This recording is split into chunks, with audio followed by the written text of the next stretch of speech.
Night படுத்தா தூக்கமே வரமாட்டேங்குது, ரொம்ப ஸ்ட்ரெஸ்ஸா இருக்குது, எலும்பு ஜாயின்ஸ்லாம் ரொம்ப வீக்கான மாதிரி இருக்குன்னு ஃபீல் பண்றீங்களா?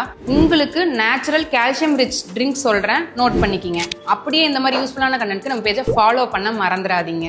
இதை எடுத்துக்கிறனால நம்மளோட நரம்பு மண்டலத்தை அமைதி பண்ணி மன அழுத்தத்தை குறைச்சி நல்ல தூக்கத்தை வர வைக்கும். இதுல கால்சியம், மெக்னீசியம், பாஸ்பரஸ்ன்ற சத்து அதிகமா இருக்கிறனால எலும்பை வலுவாக்கி ஜாயின்ஸை ஹெல்த்தியா வச்சுக்கும். அது மட்டும் இல்லாம இதுல நார்ச்சத்து அதிகமா இருக்கிறனால செரிமானத்தை சீராக்கி மலச்சிக்கலை சரி செய்யும். அது வேற ஒன்றும் இல்லைங்க, கசகசா பால் தான். ஒரு கைப்பிடி அளவு கசகசாவை எடுத்து தண்ணியில போட்டு ஊற வச்சிருங்க. ஒரு 2 மணி நேரம் ஊறினதுக்கு அப்புறம் அந்த தண்ணியோடைய கசகசாவை மிக்சி ஜார்ல போட்டு நல்லா அரைச்சி ஒரு துணியில நல்லா பிழிஞ்சு வடிகட்டி எடுத்துக்குங்க. அந்த பாலை குடிச்சிட்டு வந்தீங்கன்னா நான் சொன்ன இந்த பிரச்சனை எல்லாமே உங்களுக்கு சரியாகும். இது யாரெல்லாம் எடுத்துக்க கூடாதுன்னு பாத்தீங்கன்னா, பிரெக்னண்டா இருக்கவங்க, பிரஸ்ட் ஃபீட் பண்ணிட்டு இருக்கவங்க, ஆல்ரெடி செடேட்டிவ் எடுத்துக்கிட்டு இருக்கவங்க, ஏதாவது கிட்னி இஷ்யூஸ் இருக்கவங்க, இல்ல கசகசாவுக்கு அலர்ஜி ஆகிறவங்க இதை எடுத்துக்காதீங்க. இந்த வீடியோ யூஸ்ஃபுல்லா இருந்துச்சுன்னா சேவ் பண்ணிட்டு ஷேர் பண்ண மறந்துடாதீங்க.